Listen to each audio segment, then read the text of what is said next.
ରଖିଦେଇଥିଲି ମାଙ୍କଡ଼ମାନଙ୍କୁ ଖାଇବାକୁ ଦେବାକୁ। ତାପରେ ସାନ ଝିଅ ଜଗନ୍ନାଥଙ୍କୁ ରାକ୍ଷୀ ପିନ୍ଧେଇଲା। ଆଉ ମୁଁ ରାକ୍ଷୀ ଥାଳି ଏଇଭଳି ଭାବେ ରାକ୍ଷୀ ଥାଳି, ଦୀପ, ସିନ୍ଦୁର, ଚନ୍ଦନ ଆଉ ମିଠା ରଖିଦେଇଥିଲି, ଫୁଲ, ଚାଉଳ ଆଉ ଦୀପ। ଆରମ୍ଭ ହୋଇଥିଲା ଗୋମାତା ପୂଜନ।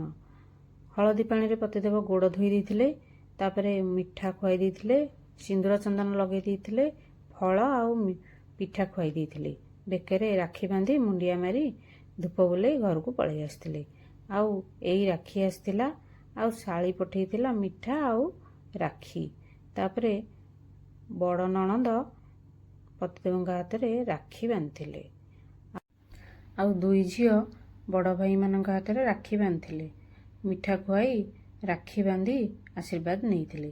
ଆଉ ଖାଇବାରେ କରିଥିଲି ମଟର ତ ସିଝେଇ ଦେଇଥିଲି, ଆଉ ଅଦା, ପିଆଜ, ରସୁଣ, କଞ୍ଚାଲଙ୍କା, ଟମାଟୋ ଛେଚି ଦେଇ କିଛି ଗୁଣ୍ଡ ମସଲା ପକାଇ ଦେଇ କରି ପାଉଡ଼ର ପକାଇ ଦେଇ ମୁଁ କରିଦେଇଥିଲି ତରକାରୀ। ଆଉ କିଛି ପୁର ଦିଆ ଇଟିଲି ଆଉ ସାଧା ଇଟିଲି ବି କରିଦେଇଥିଲି। ତରକାରୀ ଆଉ ପିଠା କରିସାରି ପିଲାମାନଙ୍କୁ ଖାଇବାକୁ ଦେଇ ଦେଇଥିଲି। ଆଉ ସେମାନେ ଖାଇସାରି ବାହାରି ପଡ଼ିଥିଲେ ପିଠା, ମିଠା, ତରକାରୀ ନେଇ ବଡ଼ ଭାଇମାନଙ୍କୁ ଆଉ ଭିଣେଇଙ୍କ ହାତରେ ରାକ୍ଷୀ ବାନ୍ଧି ଯାଇଥିଲେ। ତାପରେ ମୁଁ ଖାଇ ବସିଥିଲି। ଆଉ ଭିଡ଼ିଓଟି ଏଇଠି ରଖୁଛି।